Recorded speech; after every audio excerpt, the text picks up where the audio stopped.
O economista Salina Abdul defende que o Banco Nacional de Angola precisa de rever a lei cambial em vigor e definir de forma mais clara o seu papel na economia do país. Ainda há desafios, nomeadamente a nível da política cambial. A lei, de facto, necessita de alterações. Necessitamos de facto, melhor clarificação sobre a função do BNA. Hoje em dia é o BNA que, no fundo, define um pouco a política cambial e a distribuição das próprias divisas, que, de facto, tem gerado um pouco de insatisfação nos players no mercado. E, por outro lado, também na própria política monetária, que tem contribuído, em parte, para a minimização dos grandes impactos desta crise. Dr. Salim, no fim do ano passado, o FMI recomendou ao governo angolano para aceitar a desvalorização do Kwanza para permitir a atração de mais investidores aqui no nosso país. O nosso governo não acatou, até agora continuamos com uma política cambial não muito bem definida. Eu pergunto como economista será que esta sugestão do FMI seria melhor para nós? Novamente há aqui correntes que são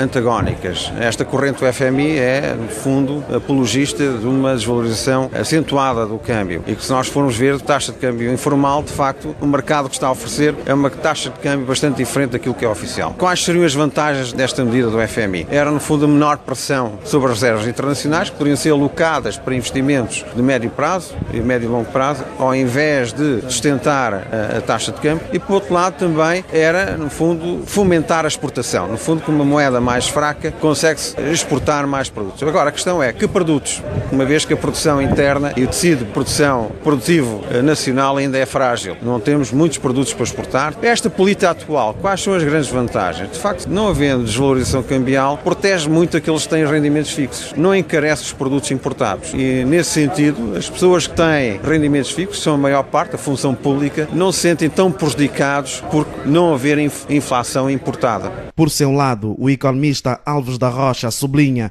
que a desvalorização da moeda é muito discutível em países como Angola, que não tem estrutura produtiva fora do petróleo. O FMI, quando faz esse tipo de propostas, está a olhar apenas para, creio eu, para a balança de pagamentos e para a necessidade de evitar eventualmente a fuga de dinheiro do oficial para o paralelo, no sentido de aproximar, de não haver estes spreads. Mas há outras implicações e esta relação da taxa de câmbio com a taxa de inflação é uma das que tem que ser levada em consideração, de modo a que se encontre um meio termo capaz de validar a desvalorização, mas sem implicar consequências nefastas sobre a estabilidade de preços. Ainda neste mês de março, o Banco Central Americano vai aumentar a taxa de juros do dólar. Qual é o impacto que isso pode ter na nossa economia? Aumenta a taxa de juros do dólar, há um efeito em cadeia por esse mundo fora e naturalmente que os financiamentos dos empréstimos de Angola, só por essa razão, porque há outras que tornam mais caros os empréstimos de Angola, os empréstimos que Angola vai necessitar para financiar o seu orçamento vão ficar evidentemente mais caros. Sobre a política cambial em vigor no país, economistas defendem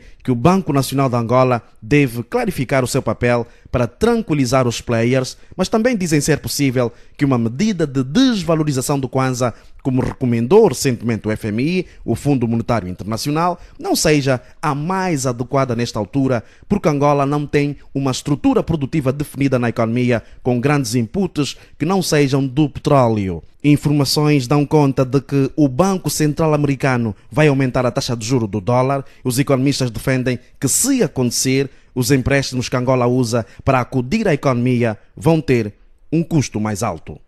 A reportagem LAC é com o Carlos Alberto.